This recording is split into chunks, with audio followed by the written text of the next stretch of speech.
Muy buenos días, muy buenas tardes, muy buenas noches. Estamos aquí en un episodio más de nuestro podcast 50 más 1 y justamente en el podcast donde tratamos temas que realmente importan, no solamente a nosotros, sino también a la ciudadanía y a todos los que en este caso están viéndonos también aquí, nos han venido viendo en las transmisiones desde el momento que hemos estado también hablando con candidatos y ahora también en este momento que es cumbre en la política peruana. Todavía no tenemos resultados al 100%, ciertamente en este caso de la conformación de quienes pasarían a la segunda vuelta, pero ya tenemos algunos indicios a la luz de los resultados que más o menos están bordeando el 93% de la contabilidad de todas las que han sido las actas de escrutinio, ¿no? En este caso estamos viendo ya de manera bastante más acertada que la señora Keiko Fujimori del Partido Fuerza Popular estaría pasando a la segunda vuelta y justamente y dado los acontecimientos de esta última semana en cuanto al pronunciamiento del Jurado Nacional de Elecciones y también lo que hemos visto justamente desde la semana pasada y todo lo que ha venido también desarrollándose en este caso, no conforme y bueno, con lo que hemos estado observando acerca del señor jefe de la OMPE, ex jefe de la OMPE, el señor Piero Corbeto, y la renuncia y el eventual también reemplazo que ha tenido, que ha sido justamente un funcionario, ¿no?, el señor Pachas, y cómo es que esto también ha venido desencadenando una serie de acontecimientos que eventualmente van a tener algún tipo de impacto en este segundo momento del proceso electoral, sobre todo en este balotaje, ¿no?, que para nosotros es muy importante. Y bueno, ciertamente estamos en este punto ya teniendo un candidato a la segunda vuelta de manera virtual, que es el señor Roberto Sánchez del Partido Juntos por el Perú, y que ciertamente es interesante y tener en cuenta, ¿no?, el esquema de votación que se ha dibujado en ese sentido respecto al liderazgo de este candidato, ¿no? Eventualmente, ¿no?, estamos también viendo y asociando, ¿no?, sus roles dentro de la política peruana que no son de ahora, sino que han tenido también un trasfondo, han tenido bastante evidencia en este último quinquenio, ¿no? A pesar de estos cambios presidenciales de manera permanente y frecuente también, ¿no? Justamente un poco intereses y también negociaciones, ¿no? Y que definitivamente esto ha sido producto también de la inestabilidad política que vivimos hoy en día. Esto es algo importante, es un escenario que hoy tenemos frente a nosotros en este momento, ¿no? Entonces, los resultados electorales que tenemos hasta este momento de cara a la segunda vuelta básicamente van a ir quedando en ello, ¿no? Tenemos todavía, en este caso, al señor López Aliaga, que todavía no sé, al no tener estos resultados de todas maneras oficiales, básicamente nos han dicho que el 7 de mayo ya van a estar desarrollándose, se van a tener ya y van a contabilizar estas actas observadas que están en los jurados electorales especiales a nivel nacional, y esto también va a ser importante porque con ello se va a determinar si la brecha entre un candidato y otro, Sánchez y López de Aliaga, va a ser mucho más amplia o se va a ir acortando también, ¿no? Entonces, definitivamente en este caso los organismos electorales y ahí también me gustaría dar una opinión en ese sentido, ¿no?, la importancia de este proceso político. ¿Por qué? Porque ciertamente lo que hasta este momento, y justamente lo hemos estado hablando en las entrevistas anteriores de los últimos martes, ¿no?, qué tan importante es que los organismos o las instituciones o entidades electorales, en este caso, pues sigan cumpliendo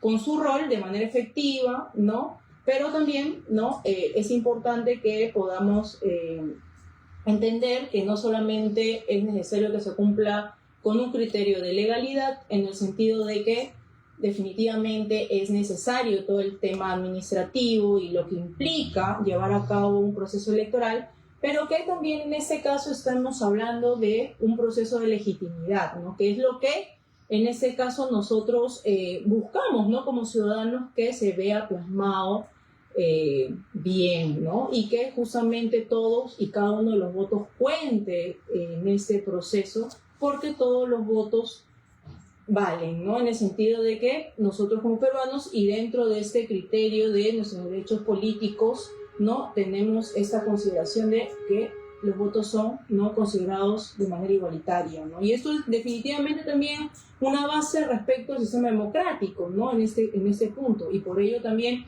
estos aspectos que se han venido tejiendo en estos últimos días en cuanto a los discursos del fraude, ¿no? Que también hemos estado viendo, sobre todo de algunos sectores, ¿no? De quienes en este punto ya podríamos decir que eventualmente ya han sido los perdedores o los que no van a pasar ya este balotaje, siguen, ¿no? Teniendo en cuenta y también, ¿no? Apoyados con una gran... bueno, en ese caso, ¿no? Con medios de comunicación tradicionales, ¿no? Que han venido dando un espaldarazo también a estos discursos, ¿no? De repente no teniendo evidencia eventualmente de un fraude, como se determinaría en ese caso como un proceso sistemático donde engloba una serie de actores que básicamente han desarrollado, ¿no? esta actividad para que justamente no se pueda traducir la voluntad popular de manera adecuada. Y bueno, eso no quiere decir que en ese proceso electoral no hayan habido varias irregularidades que ciertamente nosotros no hemos podido ver. Justamente, y dado ello también es que estos días, ¿no? de esta semana, también el Jurado Nacional de Elecciones ha deliberado, ha tenido más o menos un par de días, ¿no? decidiendo si es que ciertamente iban a tomar en consideración algunas alternativas que sectores también y de liderazgos que han quedado rezagados en este primer encuentro electoral, esa primera vuelta, pues han levantado, ¿no? y han estado también dando opciones y propuestas para que eventualmente, ¿no? El ente electoral, ¿no? en este caso que administra la justicia electoral, que es el Jurado Nacional de Elecciones, pueda tomarlos en consideración. Pero también esto ha sido un aspecto que han tenido pues que dilucidar en pleno, ¿no? Justamente esta semana ya hemos visto que el Jurado Nacional de Elecciones se ha pronunciado ya desde hace más o menos un par de días y ha comentado que no se van a dar estas elecciones complementarias que se habían estado solicitando, pero van a hacer un recuento exhaustivo, ¿no? Incluso voto por voto, adicionalmente de lo que van a ser las actas de escrutinio, que es lo que nosotros podemos ver incluso en la misma página de OMPE. Entonces, esto definitivamente pone, ¿no? en consideración y trata también, ¿no? de poder un poco mitigar este discurso, pero también esta ola, ¿no? de circunstancias que eventualmente han podido empañar un poco este proceso electoral, que definitivamente no podemos decir que no se hayan desarrollado de repente, en este caso no cumpliendo con el aspecto administrativo, que es muy importante, ¿no? Y esto no solamente lo comento, ¿no? De cara a lo que hemos estado viendo, ¿no? en los medios y todo lo que se ha podido escuchar también en algunos canales de streaming con diferentes líderes de opinión también desde estos espacios, sino también por personas que han estado inmersas en el proceso, sobre todo jóvenes universitarios que han sido parte, ¿no? de estos equipos netamente ya ligados a la parte operativa del proceso electoral, que ya más o menos, y que ya también me han comentado, han estado pues justamente en este momento donde ya se veía que había todo un problema logístico, administrativo, que ha sido pues y ha tenido como colofón que el día de las elecciones pues no se dé y no lleguen las actas y todo lo que implicaba el material electoral a los centros de votación, que eran básicamente los colegios a nivel nacional, ¿no? Y también teniendo en consideración otros aspectos, ¿no? Como por ejemplo todo lo que implicaba este proceso electoral en este momento, que también estaba ligado al uso de la tecnología, que es algo bastante bueno, y particularmente creo que es necesario ir implementando de manera progresiva esto, pero también hay que tener en cuenta la realidad de nuestro país, ¿no? Hay muchos colegios, bueno, y si eso pasa en Lima Metropolitana, pues no podemos imaginar quizás, o nos podemos imaginar qué es lo que pasa en las regiones, ¿no? Donde tenemos colegios donde ni siquiera hay servicios básicos, mucho menos luz y tampoco agua, ¿no? Entonces, y las personas muchas veces tienen que ir a votar ahí, ¿no? Y también este tema de la necesidad de trasladarse a centros urbanos cuando muchas poblaciones rurales no lo pueden hacer. ¿Por qué? Porque sencillamente a veces un pasaje es la comida de un día para un ciudadano de a pie, ¿no? Sobre todo quienes están en las áreas rurales trabajando, ¿no? En el agro, ¿no? Y también en la parte pecuaria, ¿no? Creo que eso es algo muy importante que también hay que tener en consideración al momento de hacer esta logística y esta distribución también de los locales de votación, ¿no?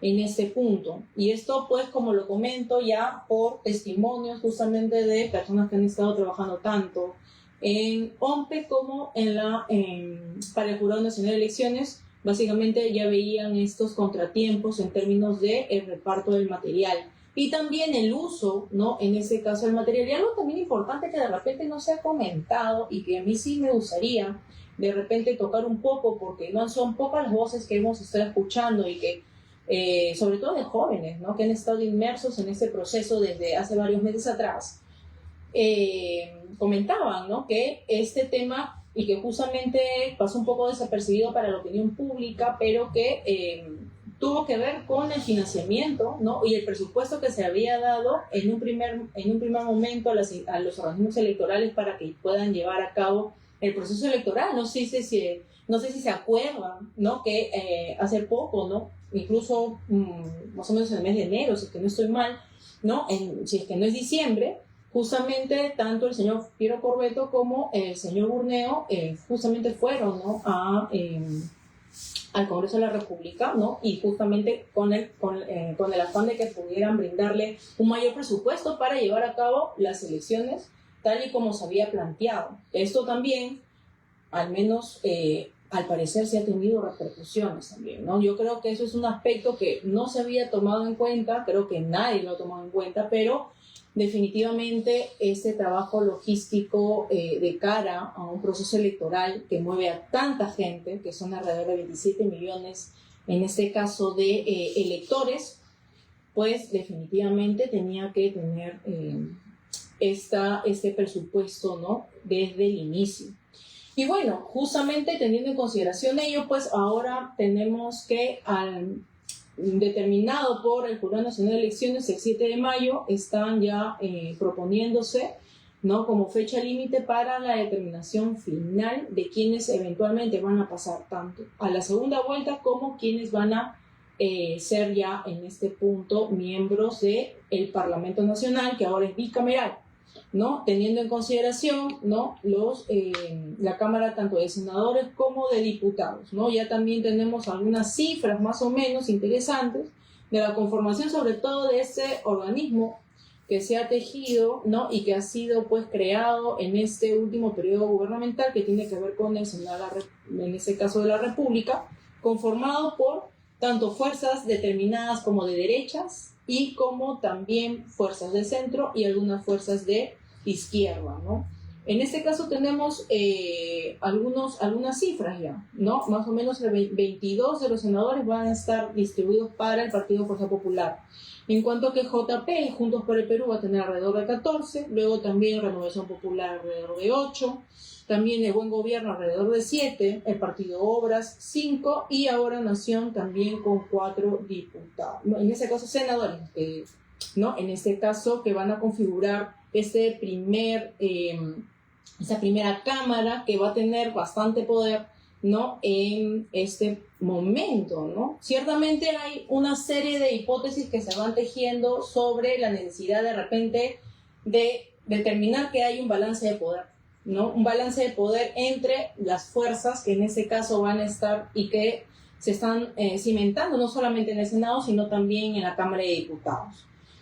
Y respecto sobre todo a la candidatura de la señora Fujimori, le darán el espaldarazo en este punto, no tanto para que de repente, ¿no? En ese caso, ¿no? El electorado peruano pueda le dé ese espaldarazo en el sentido del voto, ¿no? A la señora Fujimori para que tenga no solamente la presidencia, sino también el Senado y muy probablemente un tercio de la Cámara de Diputados, o es que va a haber una correlación de fuerzas para que quien eventualmente llegue a la segunda vuelta pueda, ¿no? En este caso, balancear esto, ¿no? En este punto. También sabiendo que necesita, ¿no? En ese caso de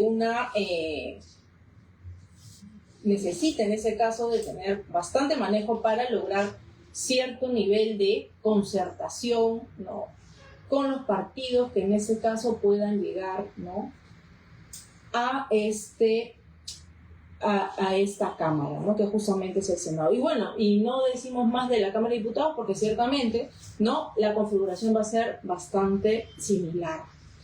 Y en este punto, justamente algo que ya estamos viendo, ¿no? Ya de cara a la segunda vuelta, es cómo es que los candidatos comienzan ya a moverse, ¿no? Vamos a ver ciertamente, ¿no? Cuál va a ser la performance de los candidatos, y esto ya para los próximos días también vamos a tener a otros invitados para poder un poco dialogar y esbozar, ¿no? En este caso, qué es lo que eventualmente podrían cada uno de ellos realizar o qué es lo que deberían hacer si es que buscan, ¿no? En este caso, tener el voto de nosotros, ¿no? Y asimismo, ¿no? En este caso, sobre la performance de los candidatos, que es algo muy importante, ahora también vamos a comentar, ¿no? Sobre ello, también comienza a desarrollarse nuevamente, ¿no? Y esto creo que es algo que hemos venido viéndolo desde hace más o menos unos 3 periodos anteriores, tiene que ver con eso que es la polarización discursiva, ¿no? La polarización discursiva eventualmente, y esto también es importante, va a estar netamente ligado a estos discursos que hemos venido escuchando, como por ejemplo los fenómenos como el terruqueo, y asimismo, ¿no? En este caso también analizando, ¿no? Dependiendo en este punto justamente el señor Roberto Sánchez, que representa a un voto básicamente rural y de regiones, también pues, ¿no? Sufre los embates también de esto que podría decirse como el anticomunismo, ¿no? Como discurso político que hemos venido escuchando también, sobre todo de candidatos de la derecha, ¿no? De lo que consideramos el espectro de derecha. No sabemos si estamos hablando solamente de una derecha, un enfoque más conservador. Eso también es importante determinarlo, ¿no? ¿De qué derecha estamos hablando? ¿Una derecha más liberal, una derecha más conservadora, una derecha más ultraconservadora, ¿no? Conservadurismo moral, justamente, o también como hemos estado analizando también sobre la derecha popular, ¿no? Que es también algunos de los términos que también se van esbozando en este punto, ¿no? Entonces, yo creo que ciertamente algo que vamos a ir viendo en este desarrollo de estas semanas de cara a la segunda vuelta es el problema de los votos en Lima metropolitana, básicamente, con el resto del país, ¿no? Una vez más, hay un enfrentamiento que le hemos comenzado a ver de manera más clara en estos últimos procesos electorales, sobre todo con el de 2021 y este del 2026, en cuanto que una cosa es el voto limeño, netamente de la capital, de estos sectores más de derecha, incluso conservadora, ligado a lo moral, ¿no? Respecto al resto del país, ¿no? Al resto del país. ¿Qué es lo que quiere el resto del país? Y justamente lo comentaba porque en estas semanas muchos de los streamers también que justamente salen en redes sociales han venido desarrollando algunas manifestaciones de su indignación respecto al voto de los pobladores que no necesariamente han compartido sus preferencias electorales, pero de una manera bastante despectiva, ¿no? En ese punto, y tanto es así que ya hasta el Ministerio de Cultura ha venido sacando algunas notas de prensa, netamente en ese punto condenando, ¿no? Esto porque no solamente no es algo que solamente irrite al oído, sino también es un delito, ¿no? Y esto definitivamente en una polarización como la que nos encontramos hoy en día, en cuanto que Lima metropolitana no solamente es el centro no solamente refleja o personifica, por decirlo así, al centralismo no político, sino también a la concentración económica del país, ¿no? Entonces, y el resto de Perú, ¿no? Y el resto de Perú, que es un Perú pujante, donde básicamente se desarrollan las relaciones más informales. ¿Por qué? Porque justamente las normas y el establecimiento del statu quo no puede sostener o no recoge a toda la población que no puede estar ahí, ¿no? Porque sencillamente no pueden alcanzar en este caso, ¿no? Ciertos aspectos, ¿no? Que básicamente el propio sistema determina e implementa, ¿no? Por eso la necesidad incluso de la informalidad, no solamente a nivel económico, sino también incluso en el desarrollo de sus actividades, ¿no? Entonces, esto también es importante, porque también tiene que ver con un aspecto cultural, idiosincrático, pero también definitivamente va a revelar esta fractura estructural que tenemos como país, ¿no? Y esto lo estamos viendo en el comportamiento electoral. Y con, ¿no?, estas situaciones, sobre todo, que ahora lo podemos ver bastante bien, ¿no?, con estas intervenciones desafortunadas que hemos escuchado, ¿no?, con frases llenas de racismo, clasismo, y que eventualmente pues vamos seguramente a ir escuchando de manera somera, ¿no?, subrepticia en algún momento, pero que luego poco a poco van a ir también plasmándose más y más, ¿no? Entonces esto definitivamente podría ser un reflejo de lo que somos como país hasta este momento, ¿no? Y no nos olvidemos también de todo el tema, ¿no?, de la política internacional y cómo es que esto nos viene afectando. También esta semana hemos tenido, han sucedido varias cosas de la semana pasada, por ejemplo, la compra de estos F-16 y todo lo que se ha venido tejiendo a nivel de relaciones diplomáticas, incluso, donde el Perú está involucrándose, ¿no? Justamente el día de hoy estaba escuchando estas noticias referentes a cómo es que hay un enfrentamiento entre embajadores no peruanos, sino más bien el embajador de China en Colombia y el embajador de Estados Unidos en el Perú.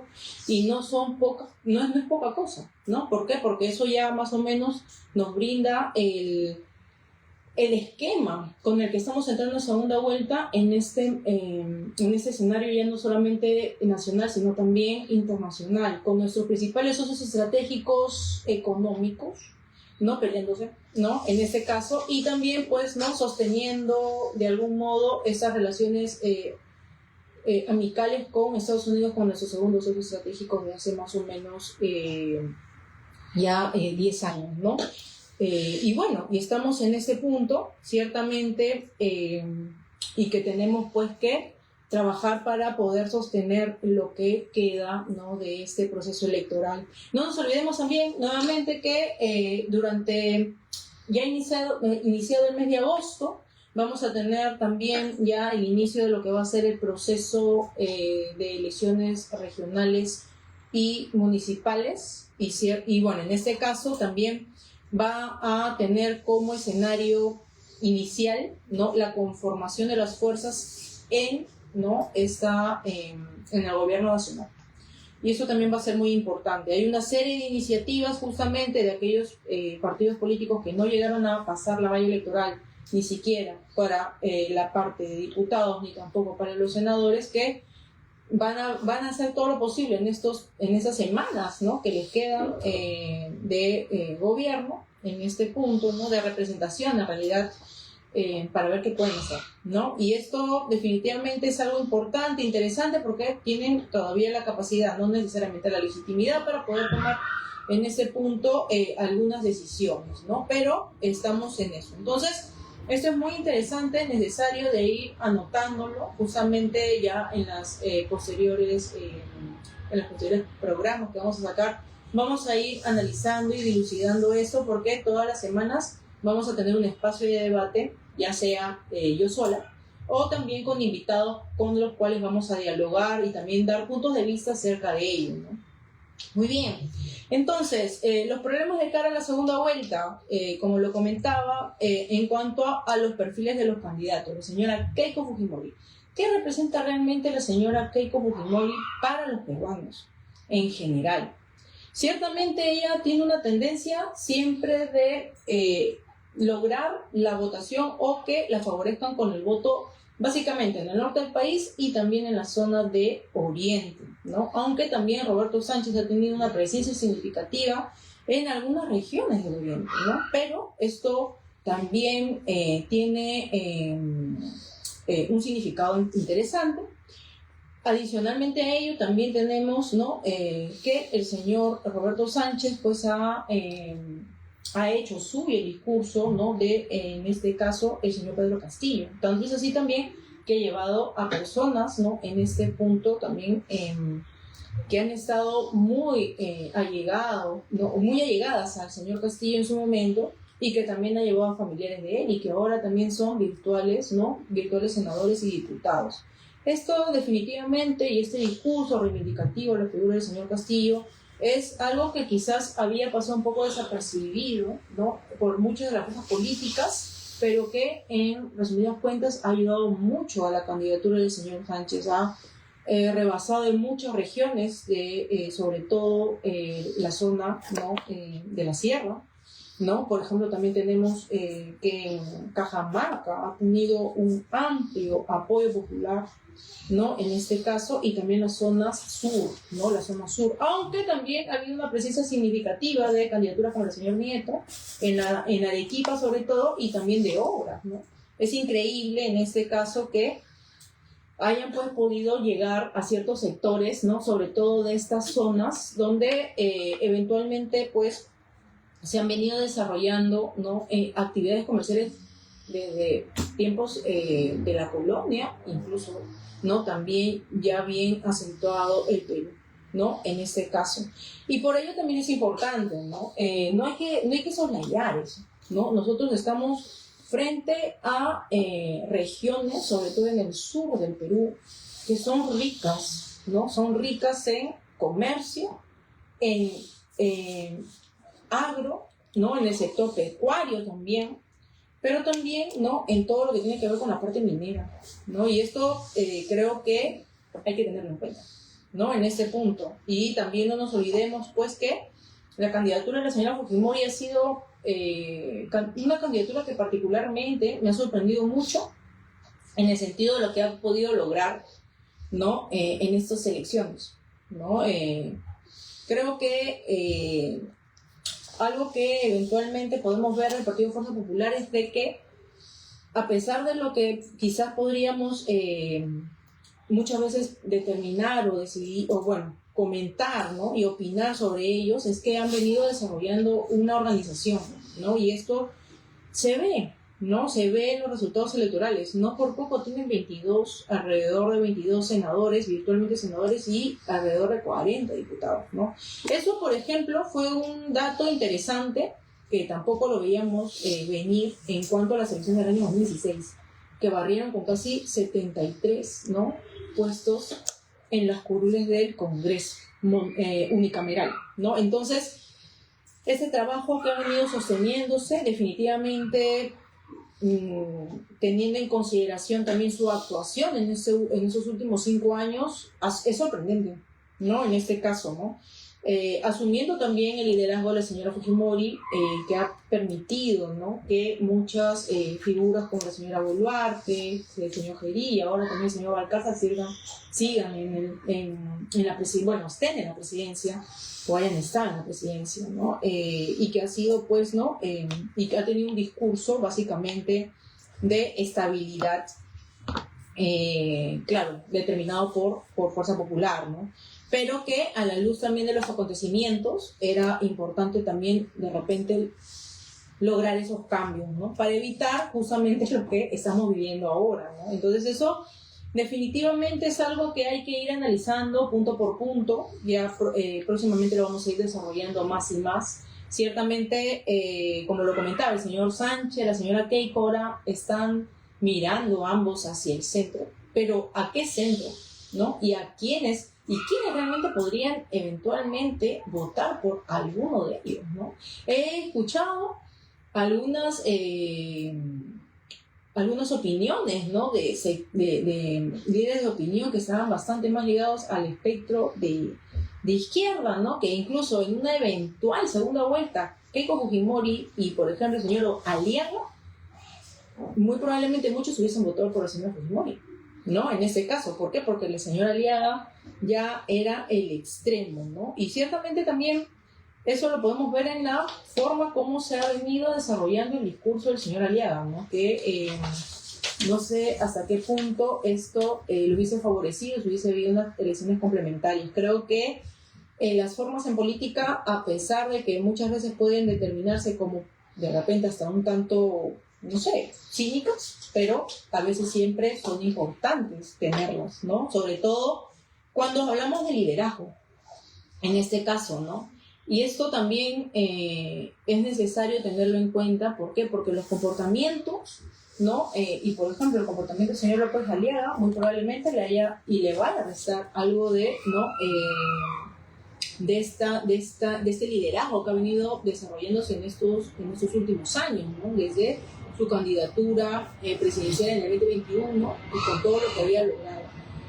Y eso también se ve reflejado en su voto, ¿no? Que ha tenido, ¿no? En este caso, en el Senado y también en la Cámara de Diputados, que no es poco, pero que muchos creían que iba a ser más, ¿no? No nos olvidemos también que el señor Rafael López Aliaga ha tenido un voto muy fuerte en la ciudad de Lima, sobre todo en la zona sur, ¿no? En la zona sur y en algunas otras zonas del centro. Pero la señora Fujimori ha tenido también un voto favorable, muy favorable, en todo lo que es el cono norte, como se dice, y también algunos distritos ligados a, por ejemplo, Ate, ¿no? Y toda esa zona un poco más del este. Entonces, ahí hay una configuración de fuerza de derecha interesante.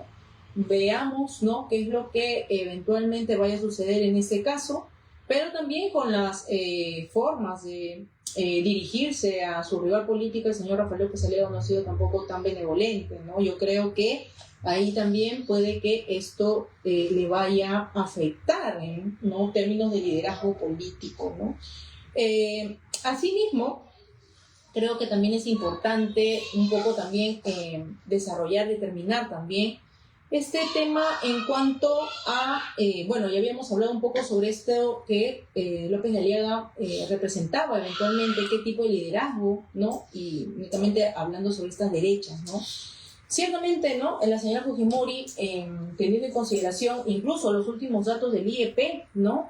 Tiene una votación sobre todo, ¿no? En mujeres mayores de 40 años, ¿no? Qué interesante, aunque tampoco la proporción hombres y mujeres la brecha no es tan amplia, ¿no? Pero es interesante entenderlo, ¿no?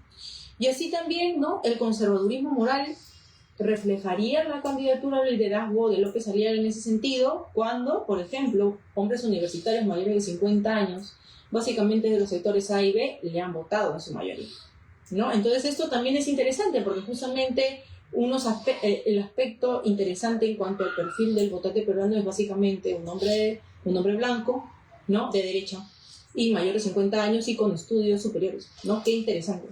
De repente ahí está este voto conservador o de esto que vamos a determinar como esta derecha, no necesariamente liberal, ¿no? En este caso. Y bueno, la señora Fujimori encarnaba un poco más sobre estos aspectos netamente ligados a las derechas populares, ¿no? Sobre todo los sectores D y E, donde siempre ha tenido bastante respaldo, por decirlo así, por la obra, creo yo, de Alberto Fujimori, ¿no? En este caso, creo que nuevamente la reivindicación de lo que fue el gobierno de Fujimori para estas poblaciones ha sido bastante importante. Creo que es algo que no van a olvidar, ¿no? En este punto. Y ahora, y ya ciertamente para ir cerrando también este podcast, quisiera solamente dejar una pregunta en el tintero para lo que va a ser nuestro programa de la próxima semana, y esto tiene que ver con, nuevamente,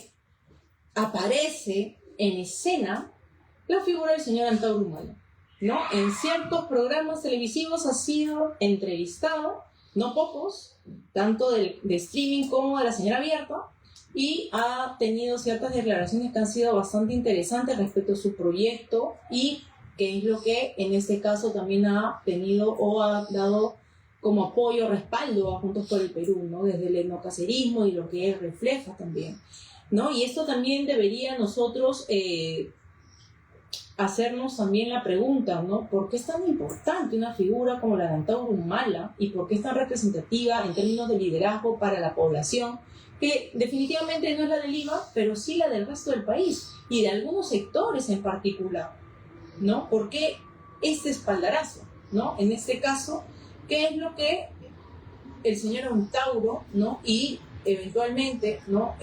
Juntos por el Perú significa para la población votante, su población votante sobre todo, por qué sigue, ¿no? teniendo esto, ¿no? Y esto definitivamente nos lleva, ¿no? a esta dicotomía de que eventualmente Lima y el Perú no son lo mismo, ¿no? No hay unas diferencias abismales en términos básicamente, ¿no? En el comportamiento del voto, y adicionalmente también a cómo es que la población puede ver de manera tan diferente la política en el Perú, ¿no? Y también el fenómeno del liderazgo en este caso. Entonces, con esto vamos cerrando este episodio. Les agradezco mucho siempre a todos y todas que están aquí viéndome a través de este Facebook Live, ¿no? Y también justamente los invito a que todos los martes, y si hay algún cambio de horario también lo vamos a comentar, pero siempre los martes a las 7:30 estamos aquí justamente hablando de estos temas, y vamos a tener mucho de qué hablar, porque hasta que se dé la segunda vuelta todo puede suceder. Ciertamente, ¿no? Y hay una serie de cambios que eventualmente van a poder suscitarse. Todavía hay muchas cosas que están en proceso, ¿no? Hay muchas noticias que todavía están en desarrollo. Entonces, para nosotros es importante seguir informándolos y también dando opinión acerca de ello, porque no se olviden que en 50+1 Podcast hablamos de los temas que realmente importan. No se olviden de seguirnos en nuestras redes sociales, Twitter, TikTok, Instagram y también en Facebook, por favor. Y próximamente también vamos a estar en YouTube. Ahí está, justamente con la producción vamos a ir implementándolo, y así vamos a estar también mucho más conectados y para seguir informando sobre estos temas. Vamos a tener también invitados, vamos a seguir justamente ya no solamente viendo los temas de la segunda vuelta, ya una vez pasado ese punto vamos a ver cómo vamos también dejando algunos puntos de agenda para el nuevo gobierno que se va instalando, ¿no? ¿Por qué? Porque nosotros también, ¿por qué? No podemos hacer ello como liderazgos de opinión, ¿ok? Muchas gracias y nos vemos hasta la próxima semana.